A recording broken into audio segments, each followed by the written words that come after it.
Welcome to today's webinar, Just a Chat, Coddled, Crippled, Ready to Lead. Canadian youth have been labeled fragile, sometimes overprotected, under-challenged, and sidelined by well-meaning systems. But a new narrative is emerging, and that narrative emerged last week with our introductory session that introduced our youth advisory, a narrative of self-leadership, resilience, and renewal. This, the second episode of our series, Youth at the Crossroads, explores, with the help of our youth advisory, how young Canadians are shifting from managed dependence to national leaders and what it means to our future. Today, we explore how learning has been impeded, resilience devalued, and unity diluted, and also how today's youth are reclaiming, challenge, and stepping up as a new force for Canada's resurgence. So our youth advisory, welcome Rachel, welcome Natalie, welcome Emerson. I extend apologies that neither Michael, Marty, or Vivek are able to join us today. Sophia may be joining us a little bit later, but that being the case, let's get started. I have a question. That being the case, let's get started. I have a question for you to launch today, and that is, do you personally, or did you feel during the course of the last, upbringing, did you feel overprotected in any way? The article that we shared with our network argues that emotional safety has come at the cost of resilience. Do you feel your generation has been shielded too much from challenge? And if so, how has that shaped your ability to face adversity or take initiative in real life? I raise this too from a personal experience. We often had discussions when I was a graduate student of the impact of overprotection, the relevance of risk as a learning instrument. And so as you weigh in, I'd like you to share maybe both sides of it, the values of risk and when it's overdone, and the underplaying, the power of risk itself as a learning instrument, and maybe over-coddling and the associated problems. So I know, Natalie, you've seen a lot of young people through your yoga experience. Do you want to share with us whether you personally and or whether you've witnessed the negative end or the positive implications of protection or overprotection? Sure, yeah. What I've seen in the generations younger than me, so I'm actually a cusp. I'm the bottom of Generation X and the top of the millennials. We were born in 1980, so it's actually technically sometimes it goes either way.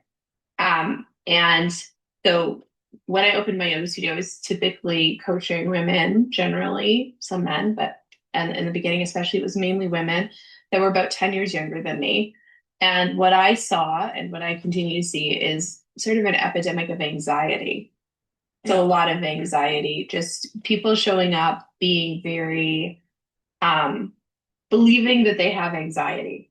And one student comes to mind in particular because I had sort of an open coaching session, and she sat down in front of me and told me about how she had a lot of anxiety. And so in order to deal with her anxiety, she decided she needed to take some time off work. So she spent 3 days at home doing self-care. And in those 3 days, her anxiety got worse. And so she was finding that it wasn't helping to self-care that way. And that wasn't a surprise to me. I don't think that when a person has anxiety, the best solution is to sit and be with their anxiety and do nothing else. But that's the sort of narrative that's alive and well in the younger generation. It's like, okay, oh, it's too much for you. You need to slow down. And I looked at her and I said, I don't think you have anxiety. I think you're fine.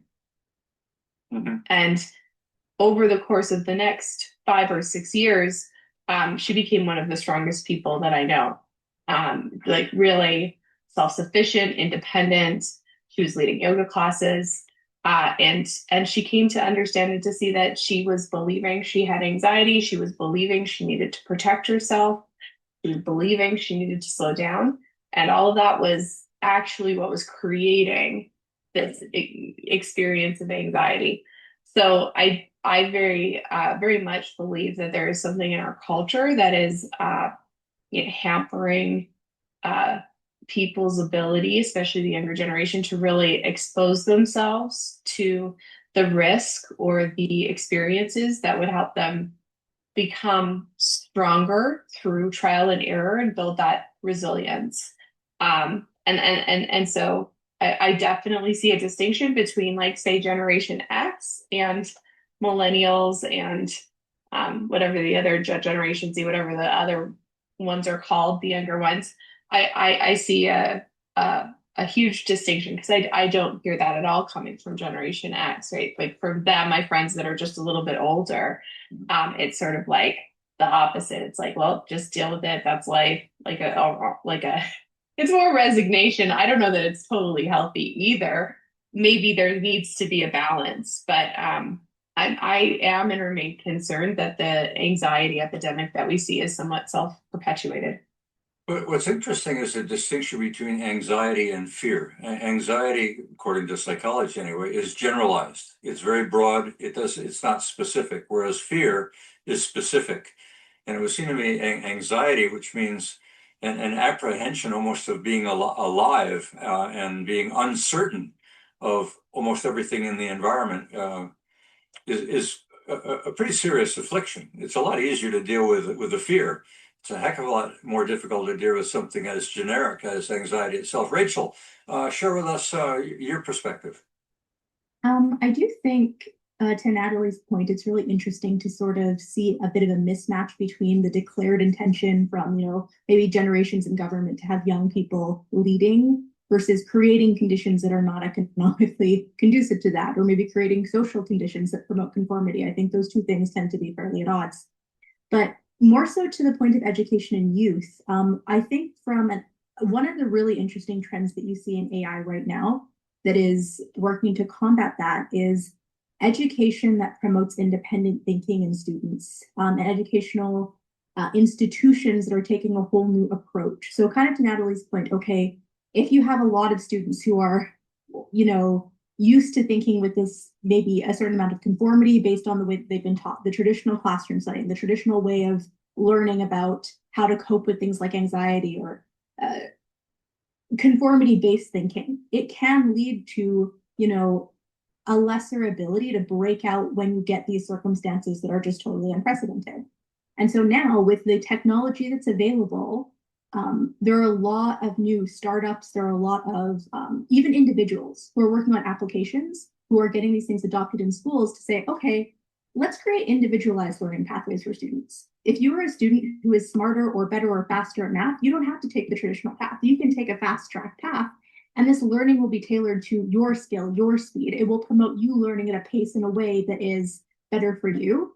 I am a huge fan of that. And I think that, to Natalie's point, even starting earlier to break children out into a way where they can think a little bit more independently, where they can start to reason more independently, where they can learn more independently, even from the other kids in their classroom, I think it's a push in the right direction, and it's a push at the right age. I don't know. I tend to see this around anywhere from grade 6 to grade 12 is a little late, maybe grade 6 to grade 10-ish education. And so they're starting to make a push in that direction on the ed tech side of things. So there's an acknowledgement, at least you've seen it in certain quarters, that this is an issue and needs to be dealt with in some of the strategies that are being employed. Just an acknowledgement, a very well-funded response to that particular thing, and very quickly maturing pathways for dealing with it. Excellent. Emerson, from your perspective. From my perspective, I was not overprotected growing up. My mom was a single mom, worked at a Safeway, and we didn't have a lot growing up. So she worked a lot, and you just learned basically, you have to work hard and find a way. And, I think what was beneficial on my side, my mom focused a lot on excellence.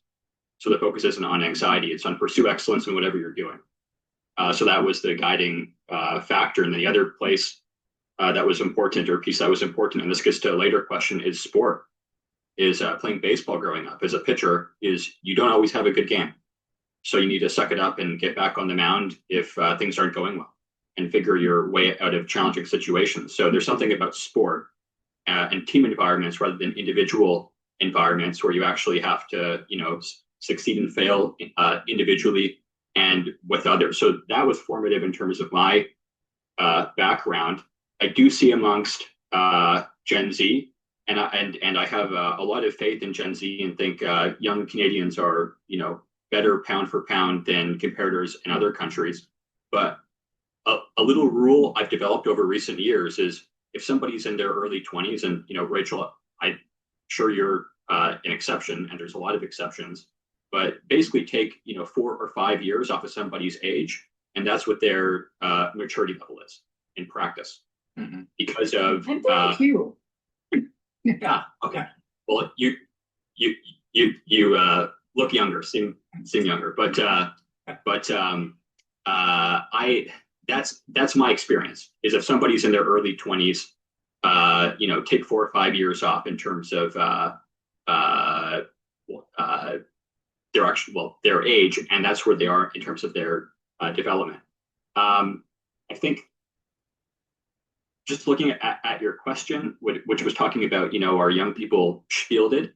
There's a broader cultural point here that I think gets to fear, as you're talking about, and this could be a longer conversation, but to me, there's a theological issue here, and I say this as I did a PhD in theology, so I've thought about these issues a lot over recent years. But in a world where there is a lack of love, of a belief that regardless of how things go in life, you are eternally loved, that is replaced with a focus on needing to succeed in a worldly way through position, jobs, achievement of scarce resources. So there's an issue there culturally. There's a lack of love. That means that it's harder for people to act in the world with faith, which is the precursor for action. Because to me, real action that's undertaken with faith is where you don't know what the outcomes are going to be. You're not seeking control. That's real action. So without that foundation of love, people seek to control action by focusing on attaining certain types of outcomes, like parents then, trying to figure out the right job for their kid, calling a university professor to try and get the right grades, mm-hmm. because they're competing for scarce goods, rather than thinking about the broader picture. But the broader picture is something that goes beyond politics or sociology. It's a fundamental theological question that is shaping how people act. I'll stop there, but that's where my thoughts have been on this question over recent years. Before I jump into the next question, you've raised something, in fact, each of you have, that I've given some thought to, and that is, when I was growing up, the world around us was rather rural. By that I mean suburbia hadn't yet been, quote, invented. In New York, Levittown was one of the first mass communities that provided opportunities for people living in the city to move out to the rural areas. They moved out to suburbia. Uncertainty in a urban environment may be greater than uncertainty in a small rural community where everyone does know one another, where your teachers know your parents, where in fact your teachers may have actually taught your parents. So the degree to which certainty prevails in a smaller environment, or tribe, or town, may be one of the prevailing factors that has contributed to this high anxiety as we have become more urbanized and more flooded with uncertainty and information in general. Without getting into question two, anybody want to jump in and either contradict that or add to it? Do you think that the socio-demographics of a more complex society, a more uncertain environment, has contributed to this increased level of anxiety? And you can see that politically, and there's been numerous studies done that show urban areas vote towards left and the rural votes towards the right. I mean, you can see it play out in Alberta, but it's not just Alberta, that's across basically Western countries. So there is definitely a different ethos between the rural and the urban. And I guess I would suggest that in a rural area, you have to do a lot of things yourself. But in an urban area, they're done. Kind of goes back to your comment about coddling. Like, there's no your Uber Eats in a rural area. Yeah, I have to, or if I get a flat tire, I've got to call my neighbor. I have to know somebody. I have to know the people around me. We have to work together if there's trouble happening. And actually in an urban area, a lot of my needs and concerns are serviced by others, but like anonymously. So I think there's a very big distinction there. Well, that works right into the second question, which is about resilience. If self-reliance is a form of resilience, but I won't answer my own question. My question was, the article also noted a shift from traditional resilience to emotional fragility, with both boys and girls facing different but converging crises. How do you personally define resilience in today's world, and how do you build it?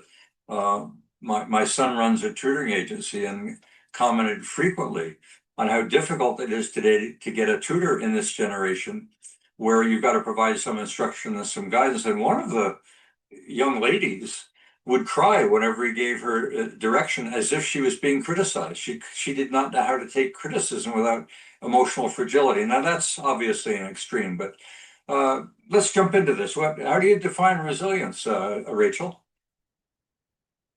I think we've already had some sort of good tangential touches on resilience and what builds it. Resilience in the sense of being able to come back from change, being able to come back from difficult things mentally, having some internal fortitude that prevents you from falling down when hard things happen. Emerson talked about, and Emerson, Natalie, and I think you have kind of touched on or circled around the core of it, which is essentially that when you have to, you do. If you have to do something, you're going to find a way to do it. And people, I think there's a really big bifurcation among youth, among people who have to do it and learn those skills, whether it's losing a parent, whether it's I do martial arts, and inside of the martial arts community, very much, hey, you have to figure out a way to do this, build that internal resilience, get kicked, get back up again. And so you see that individuality and you see that resilience there, you know, on a sports team, or if you have somebody in your life that cares about excellence. And I think that that particularly post-COVID among children, it's diverging more and more and more between groups who don't have the skills, like Natalie mentioned, to deal with things like anxiety, who don't know that isolating isn't a valid or useful way of dealing with anxiety, versus people who came out of COVID and realized it maybe reinforced beliefs that, hey, doing it myself and being able to do it myself is my only salvation or hope here. And so if those lessons were passed down and doubled down on to the next generation, which I feel they have been, a la the point of, having a kid come into a tutor and cry over a tutor who's literally trying to help them, that seems to be the case to me. It's either those things have become exponential post-COVID. I don't know if that answered the question of resilience, but I think you're bang on. Emerson, you raise sports as a form of controlled competition or controlled uncertainty. Outward bound, there are experiences that individuals can go through where they're exposed to some degree of controlled risk that is within limits, in the interest of building resilience, building self-confidence, building self-reliance. But Emerson, you want to add anything further to how you go about defining resilience? Yeah, I say one or two things. I mean, first, I agree, Rachel. It's about doing it. It's about action. You develop more resilience by acting. And this gets back to your point as well earlier, Natalie. The more somebody thinks about mental health, the more you're going to have a mental health problem because you're thinking about it, and you're not acting. So, we're in a society that focuses on mental health rather than on, positive self-talk and the need for action. So that puts a lot of people in a bad spot if they believe this kind of stuff. In terms of resilience, I would say it has to do with struggle. You see struggle as being a part of life. It's just a natural part of life that you have to work through things. As to your point, Perry, on sports, you sometimes win, you sometimes lose. That's just life. But you've got to work through it. And part of what helps a person to work through things is having a purpose. And that's something that is also a problem alongside the mental health discussion, is this catastrophizing narrative. Oh, the world is, going in a really bad direction. Everything is going to end. Climate crisis, poly crisis, et cetera, et cetera, et cetera. Rather than acknowledging that the world has always had bad things taking place alongside good things. And, you can choose to have a positive purpose or a negative purpose. So the point I'd add on the struggle piece that enables action is purpose, which requires belief, which is based on, faith in the goodness of the world. So I mean- that ties back to what I was saying earlier, just on the I have a question about that though, because there seems to be a gap. Like people who understand what you're saying understand it. Kids who understand it, people who are on this line of thinking tend to be on it. People who are not really don't grasp it. And in a country where we have a lot of, let's say, social help, social trends, where there's a big net, how do you get people to start understanding that resilience, that self-reliance is a really important thing for them to learn? Like I have cousins, multiple cousins, who they deal with things like anxiety, they deal with things like depression. And on a personal level, it's very hard for me to make inroads with them to say, hey, instead of doubling down on being inside and navel gazing through that situation, come out of the shell. And on a bigger scale, if you take something like housing, maybe I'm never going to be able to afford a house, but the solution to that isn't, maybe depending on what you think, modular housing being mass produced across the country. It's got to be some other solution, because that's not the future that I want to live in. But where do you start to bridge that gap? I'm curious. Look, I mean, I don't know. we know what coddling is. Coddling is when no one's going to lose. In sports, there's a movement among some, and movement within the classroom, and movement among many parents that their child is never going to lose. Their child is so precious and so important, such a princess or a prince, that losing in sport it always has to be a tie. There are people that feel, and parents that feel, their child is so precious or so fragile that they couldn't handle a mistake. They couldn't handle criticism. I mean, spare the rod, spoil the child is a bit excessive, but something about a child facing discipline because of making a mistake, or accepting that there's going to be consequences if you err. Natalie, your turn. There's so much good stuff here. I've got like 3 things I want to say. First thing, if you want, from somebody who spent a lot of time trying to get people to take feedback and realize they don't have anxiety, and switch from, I'm going to say, like a victim mindset to like a creative or responsible mindset. The best thing is questions, asking them the right questions. It's the art of teaching somebody through having them realize for themselves what they would think if they were to engage in thought about something they've assumed something about. So it's like the Socratic method in a way. I think is, and to the point of resilience, I like to think about resilience like a muscle. Resilience is like a real physical thing. And how do you build muscle? You break it. Mm-hmm. There's only one way. You break down your muscle. And so you can't be resilient. You can't build strength, which is really resilience, right? You can't build strength if you don't have a breakdown. So there's actually no way to do it. And I just want to end with part of a conversation I was in last night about AI, and the concern that AI was going to essentially coddle people's minds, like make people unable to think because they're just going to rely on AI. And what occurred to me was that AI is such a great tool. Like, it's a research assistant. I can get things done faster. That was the conversation that was happening at the table. And what I realized is that what made me the most active, like mentally, the strongest, the most interested in life, the most alive, which is, I think, what we all want, was taking the risk of starting my business. And because when I was out there, like as an entrepreneur, there was nothing, no one else was going to help me. There wasn't an AI that was going to solve the problems of my business. So I realized last night that it's actually in taking risk, or risking breaking down a muscle, like risking failure, that's where I engage fully in life and access new ways of thinking, new creativity, excitement and joy of being alive. So I think that coddling and that like keeping safe is a real big problem, because it communicates to people like something's bad's going to happen if you take this risk, when actually what happens is you force yourself to show up more fully. Wouldn't you say though that something bad is going to happen if you take the risk? And then Totally. if you reinforce that something bad happens and then I shouldn't take risks, that is its own sort of No, wait a minute. downstream problem from that. So something is going to happen. It isn't necessarily bad. And I think that's the anxiety, is when something different happens, it is viewed as always a threat, always bad, meaning I am not resilient. I can't handle it. I don't know. I'd like to break things down into biology if I possibly can. You're aware of what's called the adrenal glands. The adrenal glands is what pumps out into your body what you need in defense when faced with stress. If you're not exposed to stress, if you're not ever exposed to risk, your adrenal glands shrink.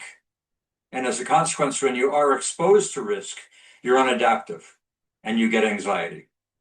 Now, that a physician will tell a teacher and should tell a parent, if you don't expose your children to some degrees of risk, if they grow up coddled, their adrenal glands are going to be undeveloped, and as a consequence, they will be unable to handle risk. I remember sharing with someone recently my experience in hitchhiking from Edmonton to New York.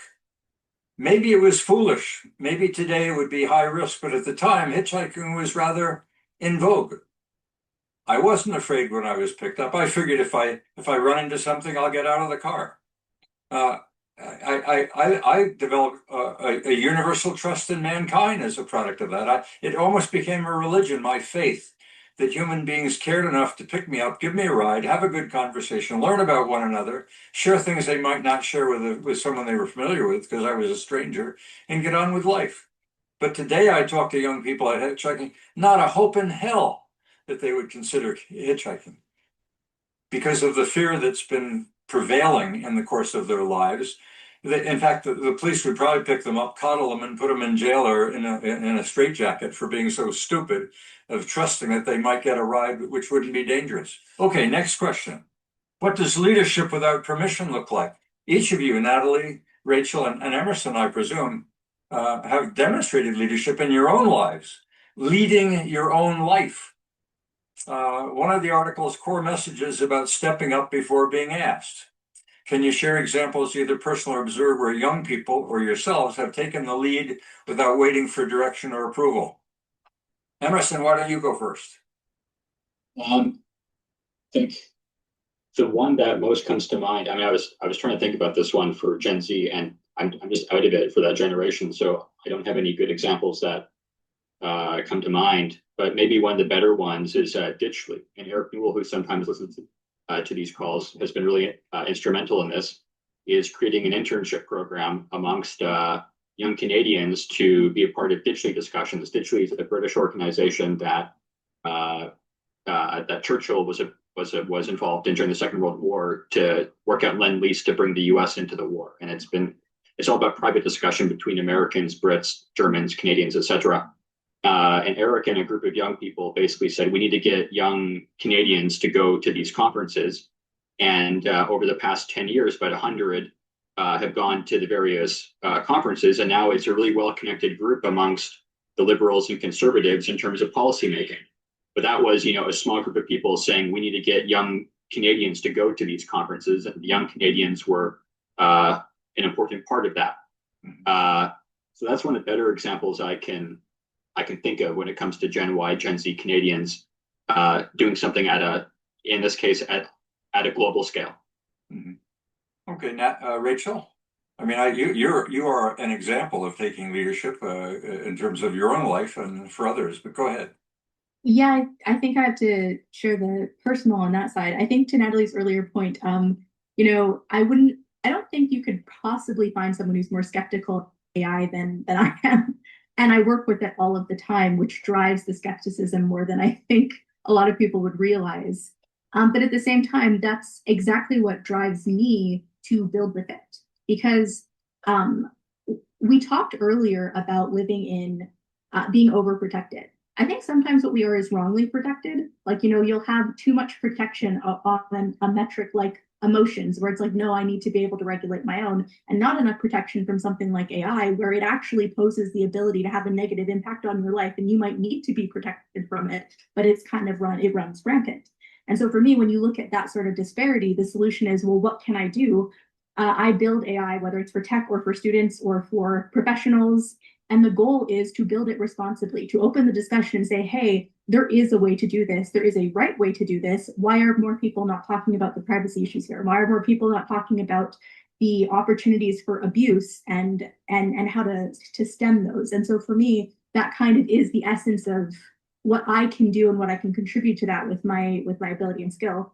And again, big bifurcation here. I think with any new technology, one of the things that comes in is you get a bunch of good players, a bunch of bad players, and then a bunch of people in the middle who don't understand the landscape well enough to make an impact.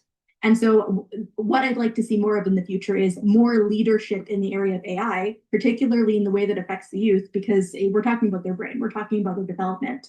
And that's one of the things I'm trying to drive right now. You know, bankruptcy in business is part of life. I can recall coming very close to the line with the company that I had, and my wife saying to me, you know, you've never been in the alley before. It was after leaving KPMG, University and Government, and getting into small business investing, and almost losing my shirt. And my wife advising me, you've never been in the alley before. You don't know the danger that is out there. And I took a different tact. I decided I had learned my lesson, and that experience needed to be valued. To learn something and to share it with others is a real contribution. And I took the experience that I had, and that was the genesis of the Alberta Council of Technologies that talked about growing a small business, the opportunities of emerging technologies, the risks and the opportunities. But it took a failure in order for me to bounce back and decide I had learned from that failure. That did not mean to stay away. It meant to be smarter next time. Go ahead, Natalie. Well, I think what I see is the younger generation certainly create without asking for permission. So like social media, I mean, like what they do, the content that they put out is really next level. And you know, I'm not day to day involved, but when I hear my friends talk about their kids and how they're using technology, AI, and social media to create videos and how young they are, I'm really encouraged. I think leading is a different thing, but related. So I'm hopeful in that they seem very creative and there's like no permission asked for that creativity. They just put themselves out there, for at least a good number of them do. But leadership is, you can't, I would just pose it this way. Consider that if you're asking for permission, you're not leading. Mm-hmm. That's incompatible. Very, very good point. I'm going to ask you a little question. You touched on something earlier and it just came to mind. Do you think fear has become politicized? I mean, yes.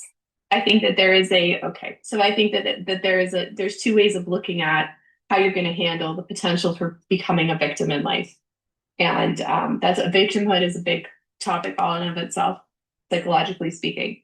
And that is either that you believe that you can succeed or you believe that you're in some way inadequate and you will need the help of others. And both are possible truths. Really, we all need each other's help at some level. And we're all very, very capable at some level.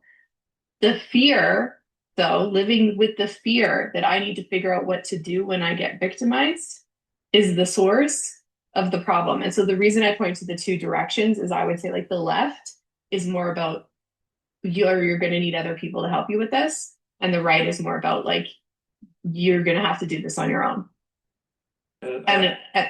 Yeah.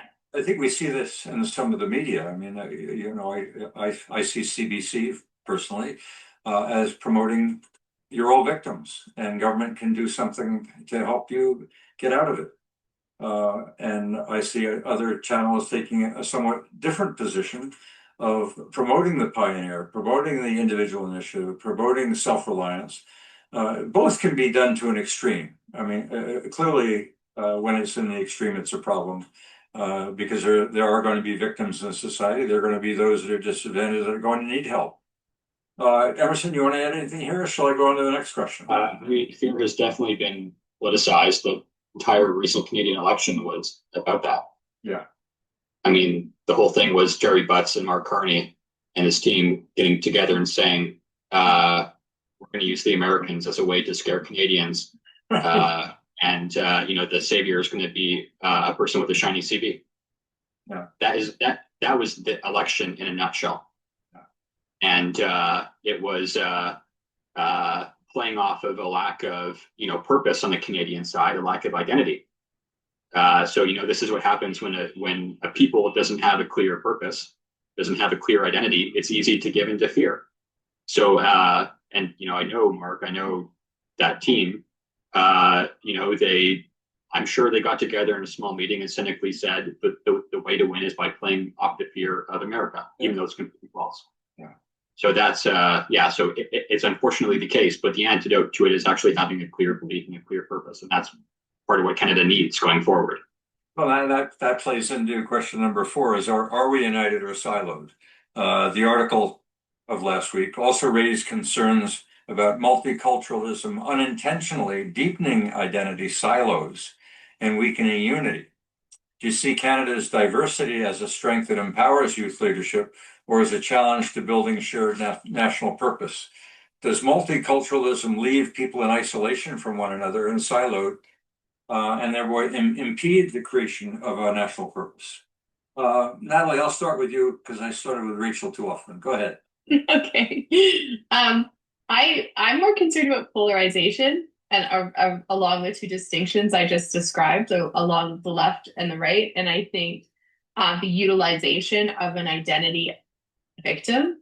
I think there are issues with multiculturalism, but it's the way that it's activated through like this identity group has more than this identity group, and which one's the bigger victim. So psychologically, I think you can kind of do that with anything.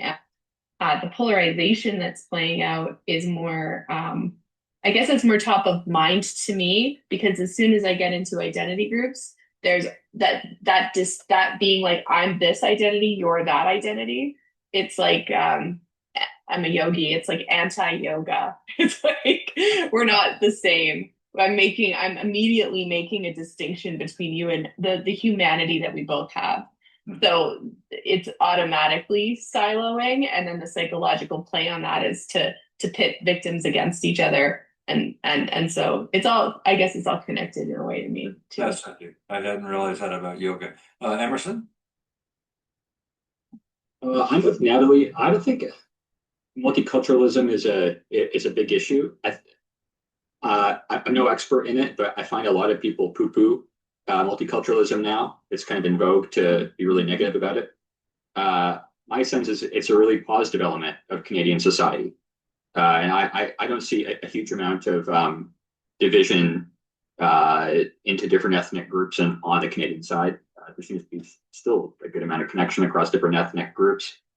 And the other thing I'd say is I find it when I look at young people on the Canadian side, just over past years at Ditchley, seeing young Canadians who are quite diverse ethnically versus peers in other countries, we tend to be much better on that front. And I think just more effective, more resilient, more interesting young people. So I don't see it as being a big challenge. That's my side on it.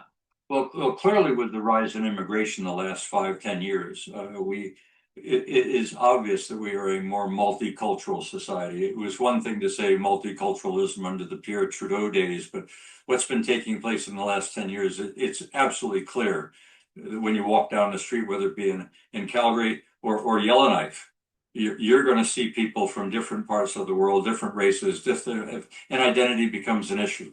So if we've made it as we have through the last 10 years without crisis, then clearly we're evolving. And Natalie, the execution of multiculturalism is evolving in a natural manner, or it's not. And I think there are some that feel it's not, and there are others that feel we've got a ways to go yet. Natalie, you want to add anything here? Just one point on that. Is that, and a genuine question, is that multiculturalism with the increasing number of immigrants, or is that just cynical immigration policy to try and bring more people in to win votes. I mean, I don't see that as, like, for some reason on my side, I don't equate diversifying populations based on increased immigration to win votes or, push up house prices as being an example of negative multiculturalism. It's just bad policy that has led to more people from different parts of the world that don't have jobs. That's how I sort of think about it. I don't see it as tainting multiculturalism per se, but completely open question and thought.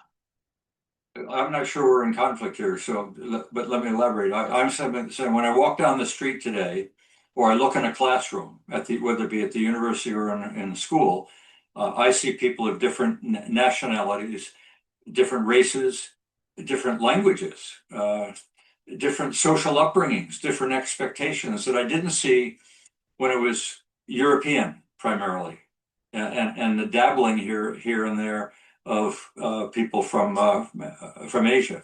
Now we're united. Communities are United Nations. Different religions that on a global scale sometimes are in conflict, but not necessarily locally. Although you bring people in from Somalia and they have somewhat of a different expectations of law and order than you do when you were in Somalia. So we need to resolve these, and the police are often a mediator of conflict that they didn't see as much in the past before. That uncertainty and lead people to feel their neighborhoods are strange now, and they have strangers that they need to get to learn about, or they hide and they don't integrate. Rachel, anything you want to add here? Oh, I think I probably disagree with you significantly on the multiculturalism point, but farther to the side that you might not imagine, which is that I talk about this a lot, and I think that the rate of multiculturalism matters a lot if you're going to do it correctly, and the reasons for having people immigrate to your country matter a lot if you're going to do it correctly. My family, my parents immigrated here and assimilated into this culture. Right. And to me, multiculturalism isn't it's not a meaningful value to a culture if you want people to have a shared way of life. If you're going to come to a country, I think the from a policy perspective, the rate has to be such that people coming in can learn how to be Canadian easily. They don't have to feel.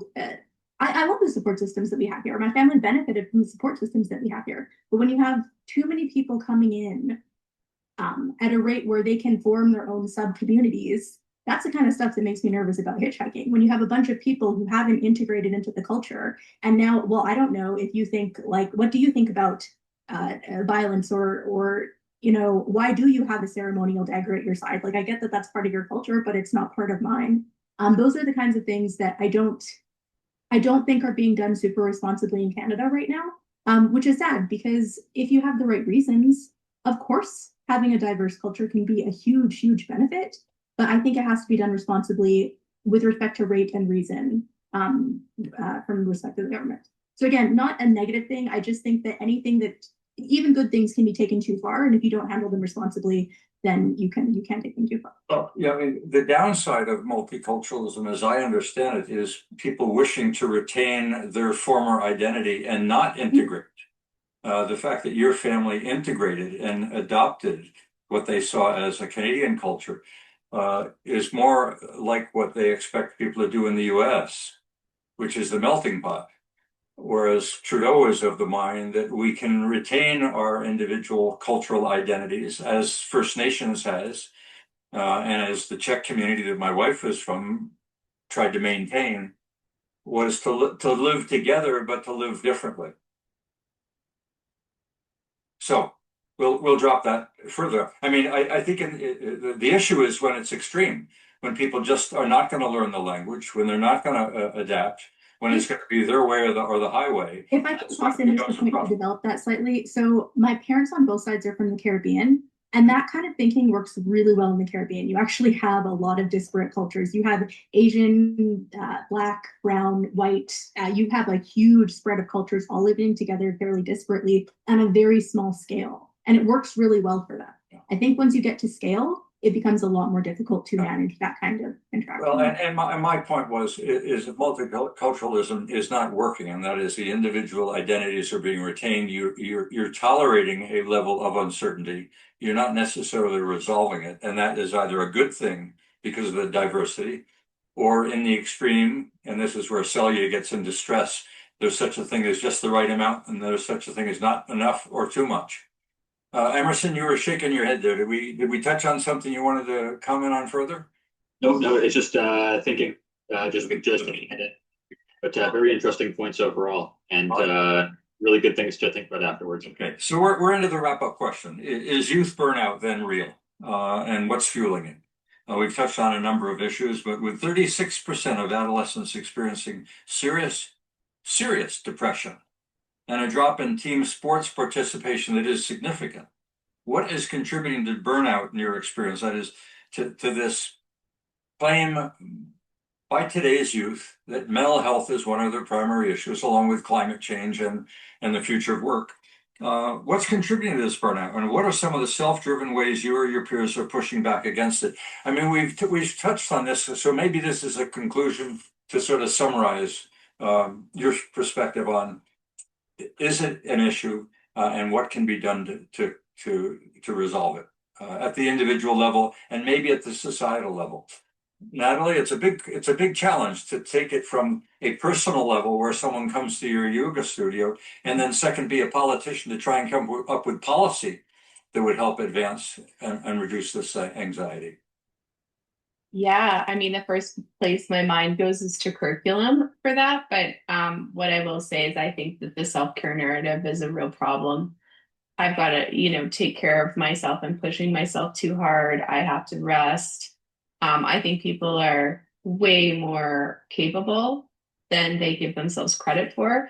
I have experienced burnout. I ran a cafe and a yoga studio through a pandemic, and I will admit that there were times where I felt completely exhausted, and then something would happen the next day, and I would have to re-up and get up and make it happen because I had rent to pay and it was on me, and I was capable of doing that, and it made me better in the long run. That doesn't mean that I wasn't extremely stressed out for a long period of time, but I found the experience to be worth it. So I just have a big problem with, youth burnout as an actual thing. I think it's the way that we're talking to people about mental health that is actually, I'm going to say, upside down to how it should be. Well, and it may be very early. I mean, to raise some of the issues that are being raised at the third grade level may be challenging our readiness for development, and maybe too early in curriculum. Emerson, you're next. On my side, in terms of individual, so yes, there's a problem in terms of anxiety. I think it's probably has to do with people spending too much time on their phones and not spending enough time in person with each other in small groups. That's, as we talked about, one of the antidotes to reducing anxiety is just do things in person with other people. In terms of what could be done in schools, reduce the number of mental health counselors and increase the number of psychologists that focus on positive self-talk. I mean, one of the things growing up I've always been super surprised by is why is the narrative about mental health, as you're talking about, Natalie, and less about the importance of positive self-talk. I've never seen this within schools, having counselors who say, there's a Vince Lombardi, football quote, whether you think you can or you can't, you're probably right. So why do we, not have more counselors who teach people positive and that, what you think eventually becomes real? That would be a really powerful thing to do rather than this, mental health victim type narrative. So, if government could mandate or could force educational institutions to reduce the number of mental health counselors and bring in different types of psychologists, that could be a interesting policy choice. And then the other point would be, which we've also been touching on, is just the importance of politicians talking about purpose, vision, these kinds of things in a really serious way, and the importance of agency. That we can still do great things with each other, and that the outcome of geopolitics of the West is not certain. we don't know which way things are going to go overall. It's up for our societies to shape that. That would be really powerful, I think, to see from Western leaders. Though we are seeing more of that now, I think, across the board. But we should see more of that kind of talk. When you speak, Emerson, and you speak, Natalie, I hear of a coach. I hear the coach who can speak to you as an individual on the team, but can also speak to your behavior as a member of a team. And it seems to me that there are a few people that are ready to bridge that, to help the individual in the development of self-respect and confidence, and also then play in the bigger picture, which is to develop policy and be part of a broader society. Rachel, your turn. Yeah, I think that if you're self-reporting depression, then I think for sure the numbers are going to rise. To Natalie's, I think, very first point, whether or not that is real, or some sense of reality check about, are you really having depression, or have you not been outside or slept or drank water today, is probably a really healthy sort of way to sort of push, I think, especially kids. And to that point, that also follows up with something that you said, which is let kids be kids. Stop introducing discussions about anxiety, depression, and healthcare really early in the classroom and things like that. But I think the other thing that I kind of want to point to in the road of sometimes good things can be bad is I think there's a lot of overemphasis on formal education and the need to spend a long amount of time in university, perhaps. I have a degree in engineering. I'm not against formal education, but I think that a bigger emphasis on things like trades, on things like very resilient types of careers and things that encourage people to be physical doesn't have to mean a lack of education. Pair it with more formal post-secondary education, but a bigger return to those kinds of physical skills, I think, would be a big benefit in the classroom. I don't think that enough kids feel like that's a valid choice for them, that constitutes success in today's society, and not only from a financial standpoint, but also just from a good distribution of people with types of skills in society. It's not true on either of those fronts. So I think that that's another thing that would be very useful.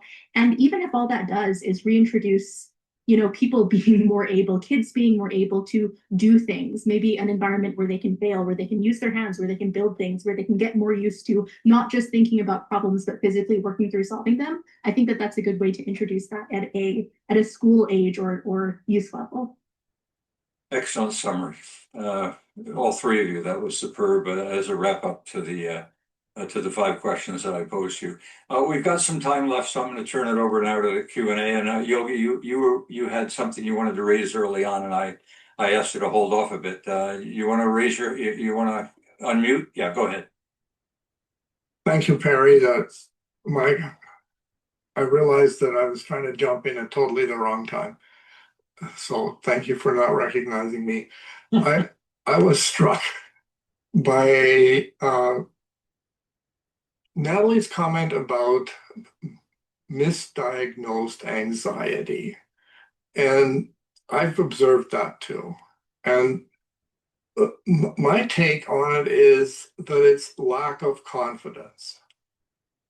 And so you get to the question of, well, where does the lack of confidence come from?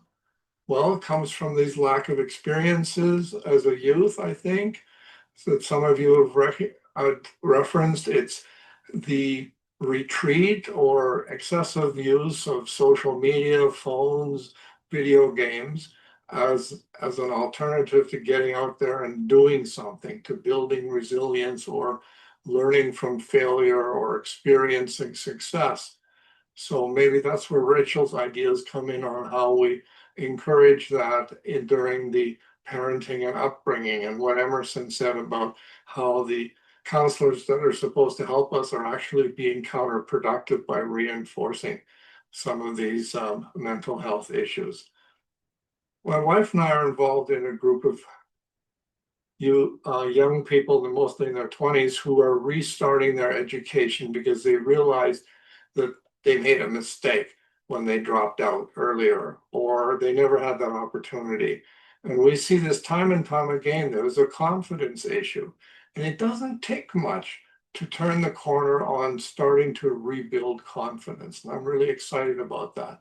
So again, you kind of have to grasp that opportunity or seek out that opportunity and then be resilient, as has been explained here today. So the lack of confidence issue, I thought I'd throw in here. The word experience is coming up over and over again. The definition of learning is a relatively permanent change in behavior as a product of experience. If a child has been denied experience, he's being denied learning. And if he's not learning, he's becoming not resilient. He is not developing, or she is not developing. So it seems to me in all of this conversation, the one thing that we've touched on over and over again as a way out of this problem is learning. And if we're going to deny a child's experience, we're going to be denying him learning. And it's only through learning that he will grow, he will develop, he'll get confidence, he'll get self-respect. There was a program in Edmonton some years ago called Westfield that was for adolescents. And the primary focus of that program was developing not self-reliance, but self-respect. Yitong, your turn. Oh, hey, Harry. Yeah, so I just actually heard all of those questions. So I think it's a pretty good discussion. So I would like to expand a little bit more about my understanding to the word confidence.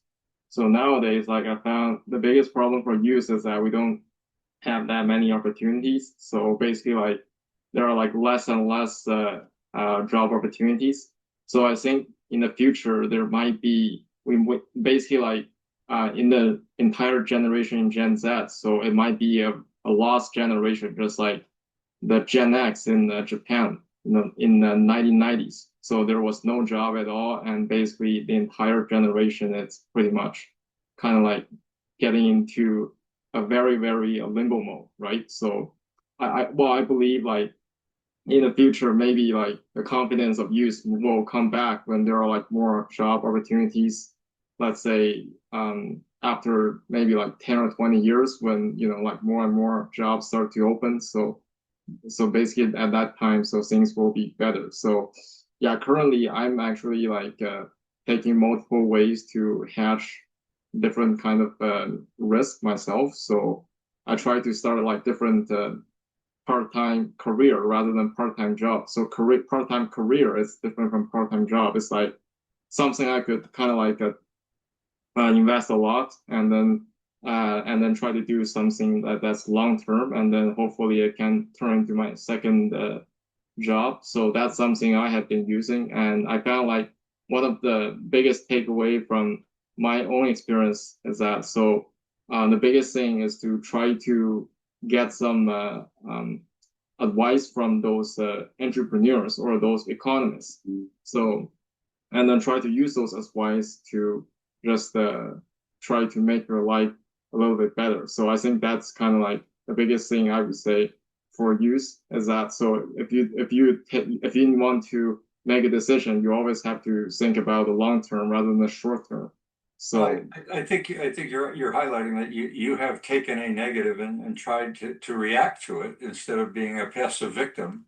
You've taken that as a reality that needs to be addressed instead of accepted. Whether it's a recession in Calgary, where engineers in the oil and gas industry became entrepreneurial and helped diversify that economy away from oil and gas. Economies adapt, and human beings are expected to adapt as well. And I don't mean totally self-reliance, because that was often done with help.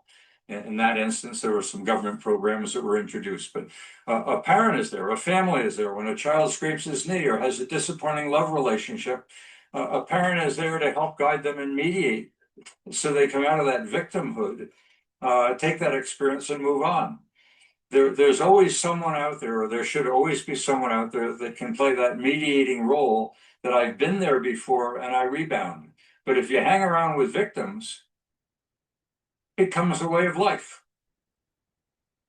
Okay. Yeah, I totally agree. So, but the problem is that a lot of parents, they haven't really faced this kind of situation that Gen Z is facing. So basically, they might face some other problems like high interest rate in 1980s, or those rocketing high oil price in 1970s.